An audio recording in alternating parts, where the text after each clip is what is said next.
Assalamualaikum warahmatullahi wabarakatuh. Selamat pagi anak-anak. Bagaimana kabarnya hari ini? Sudah makan?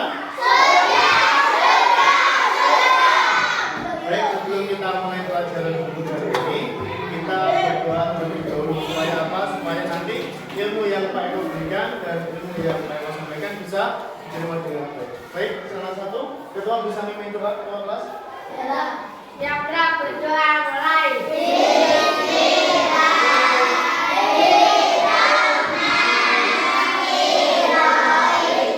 Selamat pagi. Untuk sebelum mulai pelajaran, Pak Eko absen dulu ya. Untuk yang tidak hadir hari ini siapa? Denis. Kenapa Denis?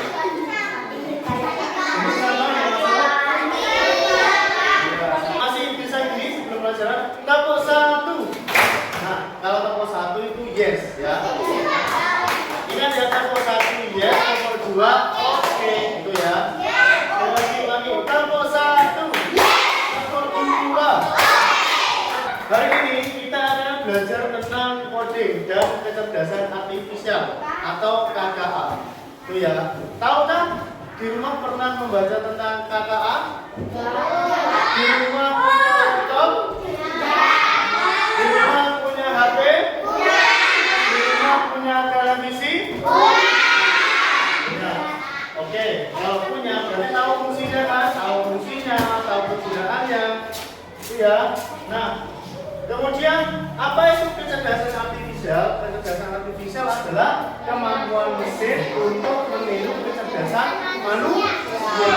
Contoh. Nah, sekarang manfaat kecerdasan artifisial. Yang pertama apa? Ya, membantu pekerjaan manusia menjadi lebih cepat dan efisien. Contohnya tadi handphone. Misal kita mau menelpon saudara kita, digunakan dalam aplikasi sehari-hari seperti Google Assistant, apapun Siri dan ChatGPT. Tahu Google Assistant? Tahu. Yang biasanya ngomong, halo Google, gitu kan? Terus Google menjawab, ada yang bisa saya bantu. Nah, kemudian kita mengetikkan, saya putarkan sebuah video, nanti coba diperhatikan ya. Asah kemampuan berpikir dengan belajar coding. Halo teman-teman, sebelum nonton videonya, subscribe dulu channel Bobo yuk. Aktifkan loncengnya ya. Lalu jangan lupa juga like dan share video ini. Terima kasih. Hampir setiap saat kita menggunakan teknologi digital seperti gadget, laptop, dan televisi. Aplikasi yang ada di gadget dan laptop membantu kita dalam banyak hal. Misalnya Itu tadi ya. Jadi tertarik untuk belajar tentang coding? Tertarik belajar tentang coding? Ya, coding itu adalah cara kita memprogram atau membuat suatu aplikasi. Bisa juga kita membuat game. Kalau untuk yang sederhana itu tadi yang sudah ditonton, menyusun blok atau memasang puzzle. Sama seperti di HP kalian. Siapa di sini yang pernah main game Roblox? Nah, ini kan sama seperti membuat puzzle kan? Kemudian menggabungkan puzzle, memotong puzzle, kemudian menyusun puzzle ya, turun tangan. Bagaimana perasaan kalian kalau main game Roblox? Nah, itu juga sama seperti kalian belajar dasar tentang coding. Nah, untuk tujuan pembelajaran hari ini yang pertama adalah kalian mampu nanti menjelaskan tentang berpikir komputasional dengan bahasanya sendiri. Kemudian yang kedua adalah kalian nanti mampu menerapkan konsep berpikir komputasional untuk memecahkan masalah sederhana sehari-hari. Nah, apa itu berpikir komputasional? Apakah kalian pernah mengalami kesulitan dalam pada saat di rumah ataupun di sekolahan? Contohnya apa kesulitan yang paling ada? Contohnya apa? Misalnya memakai kaos kaki atau memakai sepatu, kesulitan enggak? Ataupun membuat makanan sendiri. Berpikir komputasional itu seperti cara berpikir kita saat ingin memecahkan masalah besar menjadi kecil, mencari tahu apa yang sama, lalu membuat langkah-langkah penyelesaiannya, seperti komputer saat bekerja. Itu ya, sama tadi pas waktu Pak Eko mengoperasikan komputer, itu membuat tugas dulu. Apa yang perlu dikerjakan pertama kali, kemudian apa yang penting dikerjakan terlebih dahulu, baru yang pekerjaan utama dikerjakan. Berarti semua pekerjaan dikerjakan secara runut. Tepuk semangat. Mari berpikir komputasional Sauki. Apa Sauki? Apa setting? Berpikir komputasional itu seperti cara berpikir kita saat ingin Ya, berarti berpikir komputasional itu adalah berpikir bagaimana caranya kita memecahkan masalah yang besar menjadi kecil. Itu ya, atau mengurai suatu masalah. Nah, pola berpikir komputasional itu ada 4 pilar. Ya, yang pertama adalah dekomposisi, memecah masalah besar menjadi bagian-bagian kecil. Contohnya apa saja? Contohnya membersihkan kamar yang berantakan, dipecahkan jadi merapikan mainan, membersihkan buku, membereskan buku, kemudian menyapu lantai. Itu ya, sama seperti waktu kalian di kamar berantakan. Itu kan kalau kita mau menyelesaikan itu diawali dengan apa dulu? Merapikan mainan. Jika di kamar itu ada mainan. Terus Computational thinking. Hai teman kece, coba tebak apa artinya computational thinking atau berpikir komputasional? sekarang diperhatikan Adakah yang memakai jeli dan melihat kata komputasional di sini? Jadi mungkin ada hubungannya dengan komputer ya? Iya, betul sekali. Jempol buat kamu yang sudah menebak dengan benar. Berpikir komputasional adalah proses berpikir untuk menyelesaikan masalah dengan efektif dan efisien. Dalam ilmu komputer, proses berpikir ini dilakukan sebelum mulai menulis coding atau pemrograman. Jika sudah direncanakan dengan baik, itu masalah tadi itu sudah Pak Eko rangkum. Ini adalah contoh kasus sederhana. Contoh kasus sederhana bagaimana cara membuat roti. Pernah makan roti bakar semua di sini? Bagaimana rasa roti bakar? Enak ya. Nah, pernah melihat cara membuat roti bakar atau bahkan membuat sendiri pernah? Nah, nanti yang dipakai adalah dekomposisi, pengenalan pola, abstraksi sama algoritma. Bagaimana cara membuat roti bakar dekomposisi? Ambil roti bakarnya, urutannya ya.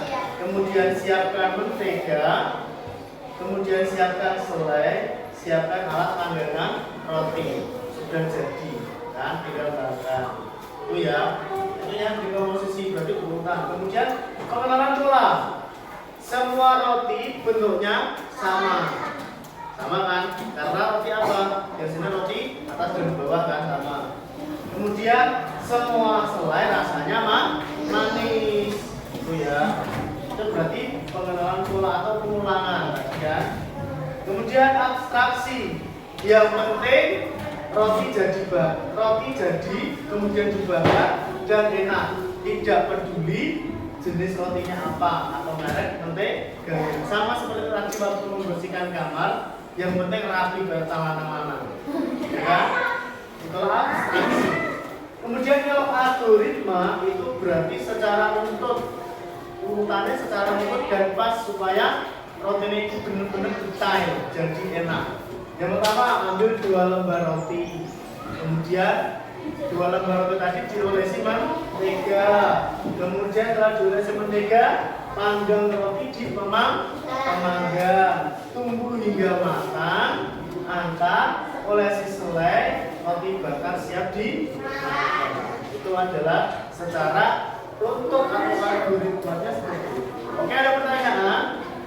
Nah, untuk yang KPD yang hari ini sama yang sudah Pak Eko jelaskan tadi, karena nanti akan saya beri kasus tentang berpikir komputasional.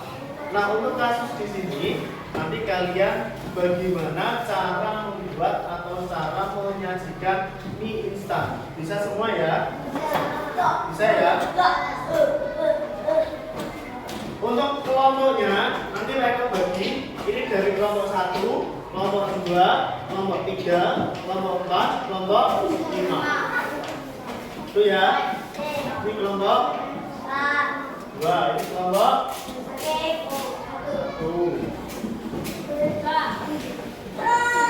Ini kelompok 3, kelompok 4, kelompok 5. Oke, sudah dapat semua? Oke, tak jelaskan lagi, sekali lagi. Silakan nanti ditulis nama kelompok, nama kelompok kalian tulis sendiri. Kemudian kelasnya ditulis kelas 5, karena kalian kelas 5. Kemudian untuk tanggal dibuat tanggal sekarang. Kemudian tanggal berapa sekarang? Tanggal 8 Agustus.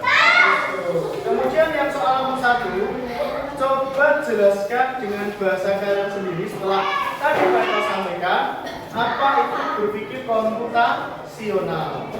Kemudian pemecahan masalahnya, bagaimana cara membuat mie instan yang enak.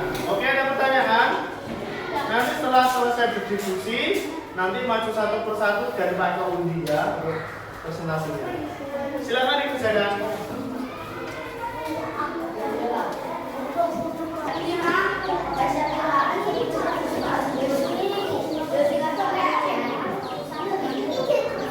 Kita undi ya.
Tadi kalian berdiskusi. Nah, sekarang ini ada tugas individu yang perlu dikerjakan. Jadi untuk melatih pemahaman kalian.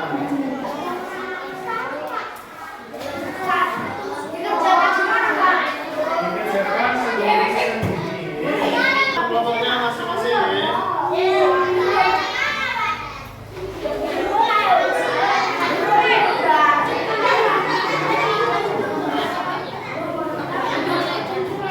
Kelompoknya